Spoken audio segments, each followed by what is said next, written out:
ओम श्री गणेशाय नमः। इस बार वैशाख मास के कृष्ण पक्ष की संकष्टी चतुर्थी है। चंद्र दर्शन करने के बाद और चंद्र देवता की पूजा करने के बाद ही चतुर्थी का व्रत खोला जाता है। ये व्रत भगवान गणेश को समर्पित होता है और गणेश भगवान की कृपा से सभी दुख सभी बाधाएं दूर हो जाती हैं। खास तौर पर माताएं अपने बच्चों की लंबी आयु की कामना से और निसंतान दंपति या निसंतान महिलाएं पुत्र प्राप्ति या संतान प्राप्ति की कामना से इस व्रत को रखती हैं। आज सुनिए संकष्टी चतुर्थी की कथा। पौराणिक कथा के अनुसार एक बार भगवान शिव और माता पार्वती जी नदी के किनारे बैठे हुए थे।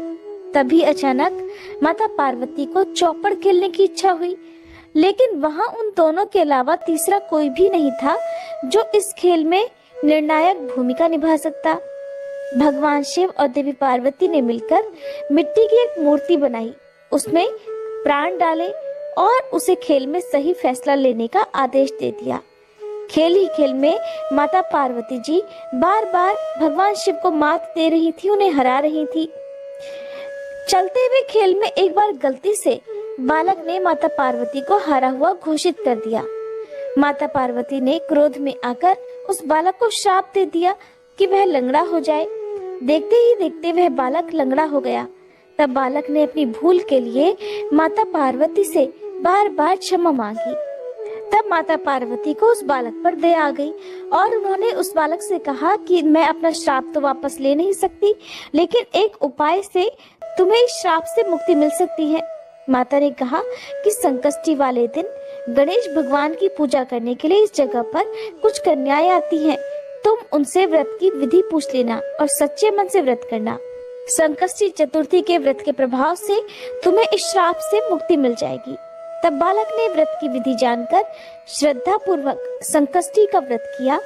उसकी सच्ची आराधना से भगवान गणेश बहुत प्रसन्न हुए और उससे वरदान मांगने को कहा। तब बालक ने माता पार्वती और भगवान शिव के पास दोबारा जाने की इच्छा प्रकट की।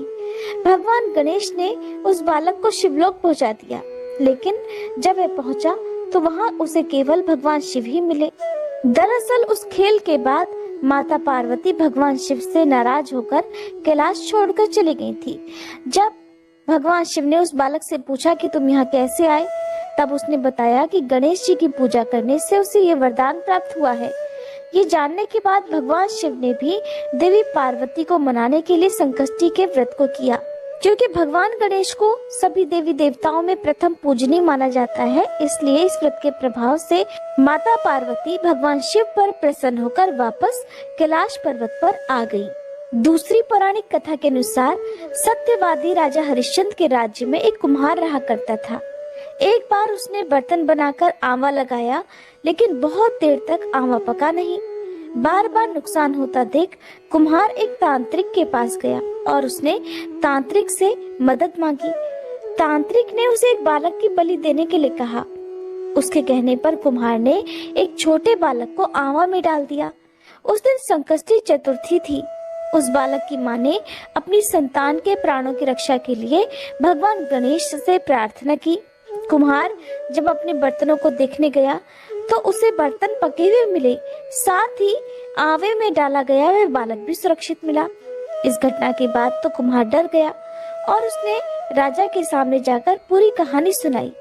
इसके बाद राजा ने बच्चे और उसकी माँ को बुलाया। तब माँ ने संकटों को दूर करने वाली संकष्टी चतुर्थी की महिमा का गुणगान किया। तभी से महिलाएं अपनी संतान और अपने परिवार की कुशलता और सुख सौभाग्य के लिए संकष्टी चतुर्थी का व्रत रखने लगी। भगवान गणेश की कृपा से सभी के दुख दूर होने लगे। एक और पौराणिक कथा के अनुसार एक बार देवतागण बहुत सारी विपदाओं में घिरे हुए थे। तब वे मदद मांगने भगवान शिव के पास कैलाश पर्वत पर आए। उस समय भगवान शिव के साथ कार्तिकेय जी तथा गणेश जी भी विराजमान थे। देवताओं की विनती सुनकर भगवान शिव ने कार्तिकेय जी और गणेश जी से पूछा कि आप दोनों में से कौन देवताओं के कष्टों का निवारण कर सकता है।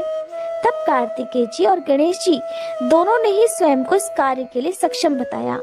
इस पर भगवान शिव ने अपने दोनों पुत्रों की परीक्षा लेते हुए कहा कि तुम दोनों में से जो कोई भी सबसे पहले पृथ्वी की परिक्रमा करके वापस आ जाएगा, वही देवताओं की मदद करने जाएगा। भगवान शिव के मुख से ऐसे वचन सुनते ही कार्तिकेय जी तो अपने वाहन मोर पर बैठकर पृथ्वी की परिक्रमा करने के लिए निकल गए, परंतु गणेश जी विचार मग्न हो गए कि वे चूहे के ऊपर चढ़कर सारी पृथ्वी की परिक्रमा करेंगे, तब तो इस कार्य में उन्हें बहुत समय लग जाएगा। तभी उन्हें एक उपाय सूझा। गणेश जी अपने स्थान से उठे और अपने माता पिता की ही साथ परिक्रमा करके वापस बैठ गए। परिक्रमा करके लौटने पर कार्तिकेय जी स्वयं को विजेता बताने लगे। तब भगवान शिव ने गणेश जी से पृथ्वी की परिक्रमा न करने का कारण पूछा। गणेश जी कहने लगे कि हे प्रभु, माता पिता के चरणों में ही समस्त लोक है। ये सुनकर भगवान शिव ने गणेश जी को देवताओं के संकट दूर करने की आज्ञा दी और गणेश जी को आशीर्वाद दिया कि चतुर्थी के दिन जो भी तुम्हारा पूजन करेगा और रात में चंद्रमा को अर्घ्य देगा, उसके तीनों तरह के ताप यानी दैहिक, दैविक और भौतिक ताप दूर हो जाएंगे। व्रती के सभी कष्ट दूर होकर उसे जीवन में हर प्रकार की सुख और समृद्धि प्राप्त होगी। इस व्रत को करने वाले भक्तों को अपनी सामर्थ्य के अनुसार गरीबों को तिल के लड्डू या मौसमी वस्त्रों का, मौसमी फलों का दान करना चाहिए और हो सके तो गरीबों को भोजन कराना चाहिए।